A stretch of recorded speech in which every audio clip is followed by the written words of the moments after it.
an ka diɲɛ ko bɛɛ to ala ma ni ala ko diɲɛ fɛn o fɛn bɛ kɛ wagati min kɛ o bɛ kɛ i b'a sɔrɔ ala ye nin de da ne fɛnɛ bɔgɔ la bingini ko lagosi n'a nɛnni ne ka to a kɔnɔ fo ala mana don min na tigɛ ma mɛ n bɛ diɲɛ bɛɛ ka nɛnni supporter fo bingini fanu bingini ka tila k'i sigi k'a lajɛ n'a ka di a y'a tigɛ a k'a fɔ ko fo tan bilayi tala ne ka problème ye min n'a ma bɔ ne la ka ban a banna ne ka alamadenya ye o de ye n bɛ mɔgɔ tɔw ta kun mɛ n tɛ bingini surtout n nɛni yɛrɛ ne ye ko dɔ de kɛ ou bien ni ko dɔ de passera problème dɔ de tɛmɛra n na aw cɛ ne bolo hali ni problème tɛmɛra k'aw ɲɛ bɛ fɛn dɔ la ne ni bingini cɛ k'o de m'aw diya n'i bɛ bingini fɛ yɛrɛ yɛrɛ komi i bɛ k'a fɔ cogo min i bɛ na don ne de kun ma ni faamu i ni ba cɛ ne bolo o ye hɔrɔnya dɔ ye quoi mais mɔgɔ min ma s'i ma a ka fɛn ma s'i ma a ma ko k'i la a ma kuma f'i ma a ka nɛnni ma s'i ma i taara baga a tigi ma vocal in bɔra ne safi don fo ka diɲɛ b'a tɛ bɔ parce que mɔgɔ lagosi kan i tɛ fɛ a ka da kulo dɔw la mɔgɔ lagosi kan i tɛ fɛ a ka mɛn mɔgɔ lagosi kan i tɛ fɛ diɲɛ fara lahara kan mɔgɔ wɛrɛ a ka don mɔgɔ wɛrɛ kulo kan surtout i bɛ jugu ka nɛnni i b'i sigi k'o kɔnɔ mais i bolo i nin ye minnu ye wallahi bilayi n'a danna ne safi ma dugukolo tun bɛ vocal in dun ka sɔrɔ mɔgɔ m'a min i kulo la ne de tun b'a bila ko ne ye ɲɛngo ye vocal in circulela ka min kɛ une semaine ka sɔrɔ bingini ka concert ma se ne de tilala ka taa don vocal tigi ninnu kun an ka bɛn ko la k'a bɛɛ fɔ k'a ban k'a bila bon ne bolo n'aw ni ne bɛnna la ni vocal bɔra aw man ka tila ka bɔ tuguni ka direct kɛ k'aw sigi ne kan ka ne nɛni mɔgɔ bɛ se so la mais i t'i sigi a nun wara kan dɛ karisa sabali dan de b'o fɛnɛ la mɔgɔ i bɛ muɲu ka wagati dɔ kɔrɔ mais i tɛ muɲu fo ka se saya ma ni ne ka farin ne ka jugu ne de ye diɲɛ sɔn bɛɛ a bɛɛ ne bɛ côté bɛɛ la fo bingini fanu parce que ne ye min kɛ mali histoire la depuis n t'a dɔn n bɛ mɔgɔkɔrɔba min tɔgɔ fɔ fo ka se nin niveau ma. ne tɛ artiste ko dɛ ne bɛ safi de kɔ n'aw ye safi provoqué billahi ne b'a yira aw la n ko jɔn de ye ji bɔ koko la ne tɛ bigini kɔ dɛ n tɛ bigi kɔ n tɛ palmer kɔ n t'u ka fani yɛrɛ ye kabi ala ye n dama k'u ka fani ne ye safi fani de safi mana kɛ mɔgɔ min fɛ n bɛ k'i fɛ n'a y'i bila n b'i bila sinon mamu ye mun kɛ ne la mun bɛ ne ni n bamu cɛ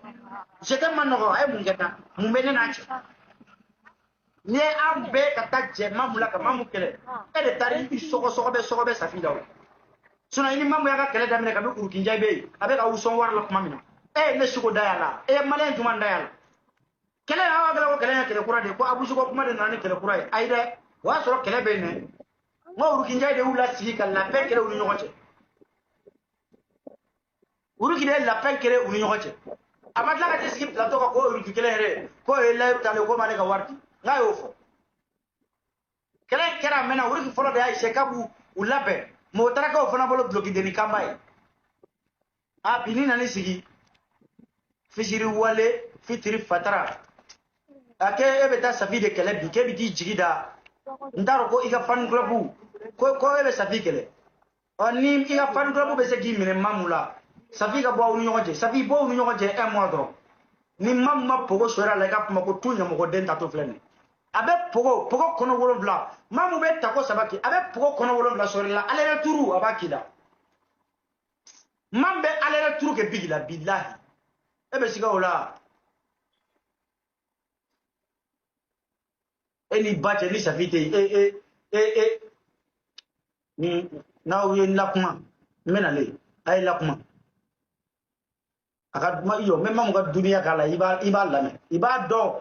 e bɛ dɔnkili lamɛn n'i tɛ dɔnkili dɔn i bɛ taa dɔnkili kalan parce que an ko non mɔgɔw kana na yɛlɛ an na n'a nana nin fɔ mɔgɔw bɛ yɛlɛ mɔgɔw kana da yɛlɛ ma u ka yɛlɛ fo ka bo ci min ye min ye o t'o ye de tiɲɛ ka fɔ jamana ka jɔ aw m'an kun ma suli jɔ ye aw ma foyi ɲ'an ye koyi aw ma tiga ti pa ɲɛ safi n'a kanubagaw ye yan aw ma deli k'u ka sali fa wa aw y'a sɔrɔ anw ka million de vues b'an bolo a y'a sɔrɔ anw bɛ million sɔrɔ concert la a y'a sɔrɔ an bɛ concert live kɛ an taara an ye tournée mondiale kɛ aw de ye tournée mondiale sɔrɔ anw nɔfɛ aw de ye concert palais de la culture ta anw nɔfɛ Konate yana ka tugu safi ko kabe ala ye bigita palais de la culture tere hala ma deli ka lycée kodon so ta folo ni na auto kalama na unyina na ko jugu enne ma nyina ako suba aka mondiali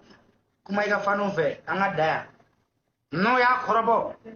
ama ku bolu baro ga shoye ya billahi avec maka ngoye o dakhono. Ne tombe pas dans le piège. Quel genre de piège? Il n'y a pas de piège. Je ne vais jamais accepter que les Black sortent pour insulter ma grande sœur. Ça, c'est inacceptable. Black Koto là, piège Koto là. Je ne vais jamais accepter que Black Koto kana siki. Soune kela kanu siki. Comme mana quand vous avez mal là, il y a faut djembe kabi au début jusqu'à aujourd'hui. Ni y attaqué sa fille, t'es attaqué à moi. Je le dis haut et fort et je le répète. Ne me samé sans sa fille, non, fait. Ne t'es hypocrite, quand nous et quel endroit de Yakuma te chaya. Je le dis haut et fort. Ni Tchao Tchekera, Moussegara, Tcheni, attaqué sa fille, avait joué sur le village. Ne le soumara, faut qu'attaquer sa fille, mais bon, sinon sa fille est mise bonne de comment à faux. Ne le chico comment à faux. Na ou koka ou fallait na ou di anina. Quand vous fallait na ou ba ou shinjila. Quand vous fallait na ou yerala. Ayake alaka maka bo sa fille ko un mois dron. Mo ga bo sa fille bo uni mariam match un mois dron. Ni bigini maga dongale mariam ba no fe. Ika ma ko ne nyamo ko den tato. Abe donc mamu no fe. Ise mo jira pelta. Mo kana wuli mta pelta. Ni sa fille bora ni mamu che. Un mois ibe donc mamu no fe. Ni ma donga no fe billahi be ka nam minana ibe nam minana no fe jelaka ma ko korale ma ko nangara baya ma ko galombatige ma ko kiere victimiser ngo ka dongli da eni mamu un mois mo ta woni nyoje billahi be donga no fe ni ma tagara pa ko dorobe iba lamina na ko sorio e ba lamina no fe meta tricher de kata voter bigi sinon face à face mamu maramba ere takata ere perdi hal maramba to o face à face ere kana gaire adem soni ne abe micro do ma ko tade iri tanti kata nya bonyo haw ko ta awata da sino mamu mani jokena ka bigini ngi jokena ka ko ay micro mine aga dogli da bigi baka micro ata ko ne aba dade ka boli na ma da ka boli ngake nya moko di e bisa gi jo mamu nya fe kebe dogli da et sa fille est protégée kaki ma girage et ka fano me boko o ko neni et te se ka boka fenfo o lui ha e bi sigi e na ko fano me bolu ni jigilin dale me ko fan clubu isigi a fan e groupe e femi en train de se ko be groupe sigi e ni ko be fan clubu wadana sigi 606 ba sigi fo duru a bebe fa no be se ka munya pour très e kana kuma i kana fo il faut e ka boy un mois dron angu ni maramba fanu ye nyona tenu mata agile de man Niger wallahi billahi beta agile de man Niger kana siga aw beta agile de man Niger wallahi aw ni maramba fan duguli fanu maramba ka fanu naturel were artiste ka fanitala mo ka were ka abe mamu ka fanu ni olu be bokata sudiri fane minu me ko safi fanu no suno na bora safi fanu na fanu tila jamati ko mo ti bulu fo safi fanu le be ka to dima suno na ni safi bora eni mamuche eni bache bigini me se ka ndo mi nyokonda ha akanti bolo na mandia tila a mulo tila ka sebe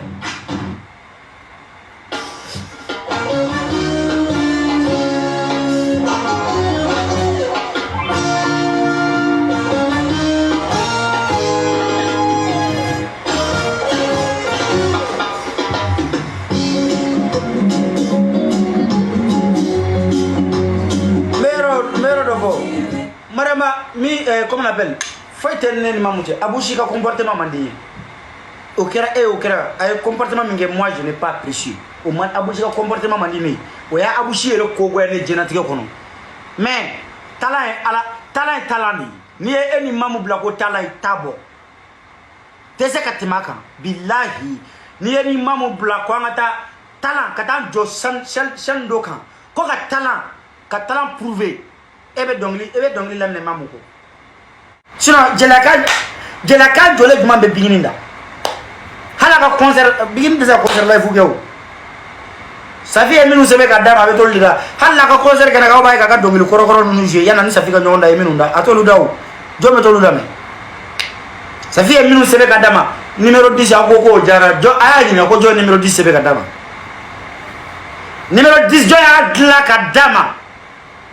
aya ni ngadla design mi fe design ba nya don bigre beze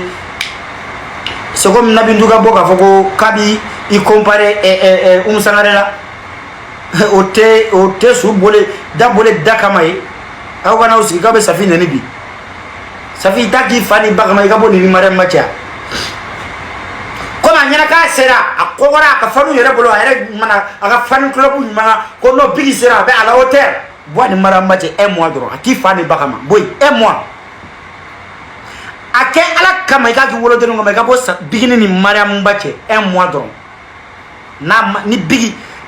make ko bobara la sumuni ka fumo ko tout ma pour l'éternité de idemuso do c'est ta fille ka soko foka duguje ma do itnason mais ake ala kama doro un mois bo un mois daga 15 jours bo bigini ni maramba chemani ni Safi bora ini mamuche 15 jours ni matunu ne matunu okoro ko bengale mikoro ne yayi ni mabuli ka fumo ko tout 15 jours Safi ka bo doro 15 jours e ba don ne ba don i ka fan club ba don malien ba don wa jeli musique la me ba ba don artiste kanu ma ba don tigi choki Safi te eni Mariam Mbache un mois ni ma don li dada blaki take tegere fo i ka mo ko tu i be ke don la ya nafa un mois dron ni Safi bora no honje un mois billahi de i ba ka don li na mina ko e be don ke ako i be ta kala no fe mo be ko jiaw bolo awatla ka usera fo yere bina boka Safi yere attaquer sisa comme awbe se dafarale ya ka vola Safi de to de awma ni ma boy de grand sœur cette fois-ci il y a pas de calabouchement boy écarte-toi on va boire du mamouche on va voir de quoi il est capable ya e panga pour tila ya ngiri ade ngiri ibo vo wara ko fege sino ni keleni ni ngala ti joka te ngiri la bi giri fo ka soro bila ila ate ngiri ibo fo wada da ko fe deli mamula deli mano ko ngana mamu deli kam deli mano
Voilà.